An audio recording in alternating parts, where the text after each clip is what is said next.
ಏಷ್ಯಾದ ಅತಿ ದೊಡ್ಡ ಏರೋ ಇಂಡಿಯಾ ವೈಮಾನಿಕ ಪ್ರದರ್ಶನಕ್ಕೆ ಬೆಂಗಳೂರು ಸಜ್ಜಾಗಿದೆ. ಇನ್ನೇನು ಬೆಳಗ್ಗೆ 9:30ಕ್ಕೆ ಕೇಂದ್ರ ರಕ್ಷಣಾ ಸಚಿವರು ಏರ್ ಶೋಗೆ ವಿದ್ಯುಕ್ತ ಚಾಲನೆಯನ್ನ ನೀಡಲಿದ್ದಾರೆ. ಇಂದಿನಿಂದ ಯಲಹಂಕ ವಾಯುನೆಲೆಯಲ್ಲಿ ಏರ್ ಶೋ ಹಿನ್ನೆಲೆಯಲ್ಲಿ ಸಂಚಾರ ಬದಲಾವಣೆಯನ್ನ ಕೂಡ ಮಾಡಲಾಗಿರುವಂಥದ್ದು. ಅಂದರೆ ಏರ್ಪೋರ್ಟ್ ರಸ್ತೆಯಲ್ಲಿ 5 ದಿನಗಳ ಕಾಲ ವಾಹನ ಸಂಚಾರದಲ್ಲಿ ಬದಲಾವಣೆ ಇರಲಿದೆ. ಈ ಬಗ್ಗೆ ಈ ಹಿಂದೆನೇ ಮಾಹಿತಿ ಕೂಡ ತಿಳಿದಿತ್ತು.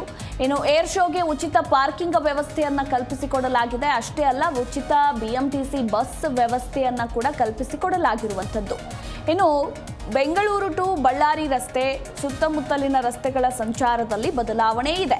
ಫೆಬ್ರವರಿ 10ರಿಂದ 14ರವರೆಗೂ ಈ ಒಂದು ವಾಹನ ಸಂಚಾರದ ಮಾರ್ಗ ಬದಲಾವಣೆ ಇರಲಿದೆ. ರಾಷ್ಟ್ರೀಯ ಅಂತಾರಾಷ್ಟ್ರೀಯ ಗಣ್ಯರು ಸಾವಿರಾರು ಜನರು ಭಾಗಿಯಾಗೋದ್ರಿಂದ ಭಾರೀ ಬಿಗಿ ಭದ್ರತೆಯನ್ನು ತೆಗೆದುಕೊಳ್ಳಲಾಗಿದೆ. ಹಾಗೆ ಏರ್ ಶೋಗೆ ಬರುವವರಿಗೆ ಟ್ರಾಫಿಕ್ನಿಂದ ತೊಂದರೆ ಆಗದಂತೆ ಕ್ರಮವನ್ನು ಕೂಡ ತೆಗೆದುಕೊಳ್ಳಲಾಗಿರುವಂಥದ್ದು. ಆದರೆ ಏರ್ ಶೋ ಮೊದಲ ದಿನವೇ ಫುಲ್ ಟ್ರಾಫಿಕ್ ಜಾಮ್ ಅಲ್ಲಿ ವಾಹನ ಸವಾರರು ಪರದಾಡುವಂತಹ ಪರಿಸ್ಥಿತಿ ನಿರ್ಮಾಣವಾಗಿದೆ. ಇನ್ನು ಏರ್ಪೋರ್ಟ್ಗೆ ಹೋಗುವ ಪ್ರಯಾಣಿಕರಿಗೆ ತೊಂದರೆ ಆಗದಂತೆ ಪರ್ಯಾಯ ಮಾರ್ಗ ಬದಲಾವಣೆಯ ವ್ಯವಸ್ಥೆಯನ್ನ ಕೂಡ ಕಲ್ಪಿಸಿಕೊಡಲಾಗಿರುವಂಥದ್ದು. ಬೆಳಗಿನ ಜಾವ 5 ಗಂಟೆಯಿಂದ ರಾತ್ರಿ 10ರವರೆಗೆ ಸಂಚಾರ ವ್ಯವಸ್ಥೆಯಲ್ಲಿ ಬದಲಾವಣೆ ಇರಲಿದೆ. ಇನ್ನು ಪಾರ್ಕಿಂಗ್ ನಿಷೇಧ, ಪಾರ್ಕಿಂಗ್ಗೆ ಪ್ರತ್ಯೇಕ ಸ್ಥಳ, ಒನ್ ವೇ ಪರ್ಯಾಯ ಮಾರ್ಗದ ವ್ಯವಸ್ಥೆಯನ್ನ ಕೂಡ ಕಲ್ಪಿಸಿಕೊಡಲಾಗಿರುವಂಥದ್ದು. ಇನ್ನು ರಾಷ್ಟ್ರೀಯ ಅಂತಾರಾಷ್ಟ್ರೀಯ ಗಣ್ಯರು ಹಾಗೆ ಸಾವಿರಾರು ಜನರು ಈ ಒಂದು ಏರ್ ಶೋನಲ್ಲಿ ಭಾಗಿಯಾಗಲಿದ್ದಾರೆ. ಸಕಲ ರೀತಿಯ ಭದ್ರತೆಗಳನ್ನು ಕೂಡ ತೆಗೆದುಕೊಳ್ಳಲಾಗಿದೆ. ಯಲಹಂಕ ವಾಯುನೆಲೆ ಸುತ್ತಮುತ್ತ 24 ಗಂಟೆನೂ ಕೂಡ CC ಕ್ಯಾಮೆರಾ ಮೇಲ್ವಿಚಾರಣೆಯನ್ನು ನಡೆಸಲಾಗುತ್ತೆ.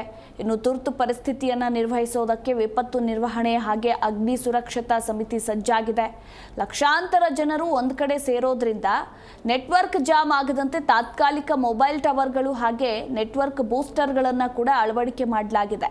ಇನ್ನು ಲೈವ್ ಅಪ್ಡೇಟ್, ಸಂಚಾರಕ್ಕೆ ಸಹಕರಿಸುವ ಮತ್ತು ಕಾರ್ಯಕ್ರಮದ ವೇಳಾಪಟ್ಟಿ ಡಿಸ್ಪ್ಲೇ ಮೀಸಲಾದ ಏರೋ ಇಂಡಿಯಾ 2025ರ ಮೊಬೈಲ್ ಅಪ್ಲಿಕೇಶನ್ನಲ್ಲೂ ಕೂಡ ಬರಲಿದೆ. ಇನ್ನು ಈ ಬಾರಿ 42,438 ಚದರ ಅಡಿ ಜಾಗದಲ್ಲಿ ನಡೆಯಲಿರುವಂತಹ ಏರ್ ಶೋದಲ್ಲಿ ವಿವಿಧ ದೇಶಗಳ ರಕ್ಷಣಾ ಸಚಿವರು ಕಾರ್ಯಕ್ರಮದಲ್ಲಿ ಭಾಗಿಯಾಗಲಿದ್ದಾರೆ. ನಾನು ಆಗಲೇ ಈ ಒಂದು ಏರ್ ಶೋನ ವಿಶೇಷತೆಗಳ ಕುರಿತು ತಿಳಿಸ್ಕೊಡ್ತಾ ಇದ್ದೆ. ಇನ್ನು ಏರೋ ಇಂಡಿಯಾದಲ್ಲಿ 90ಕ್ಕೂ ಹೆಚ್ಚು ದೇಶಗಳಿಂದ 900ಕ್ಕೂ ಹೆಚ್ಚು ಪ್ರದರ್ಶಕರು ಸಾಕ್ಷಿಯಾಗಲಿದ್ದಾರೆ.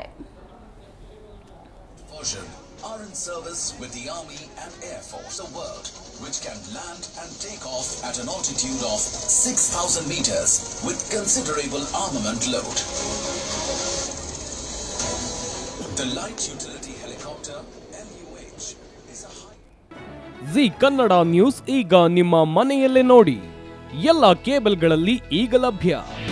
ನಿಮ್ಮ ನೆಚ್ಚಿನ ಜೀ ಕನ್ನಡ ನ್ಯೂಸ್ ಈಗ ಸನ್ ಡೈರೆಕ್ಟ್ ನಲ್ಲಿ number 292, Tata play number 1664, Jio TV number 1334, NXT digital number 30, in cable number 30, city networks 51, U digital number 162, GTPL number 17, Rockline telecommunications number 42, Shri Basaveshwara cable number 168, rural cable network 60, Vinayaka digital 57, Abhishek cable 821, city channel 53, Siddeshwara cable network 57, V4 digital Infotech 628, Surya digital networks 53, Gajanan digital number 836, Malnad Infotech Private Limited number 56, Metrocast number 830, Victory Digital number 167ರಲ್ಲಿ ನೋಡಿ ಆನಂದಿಸಿ.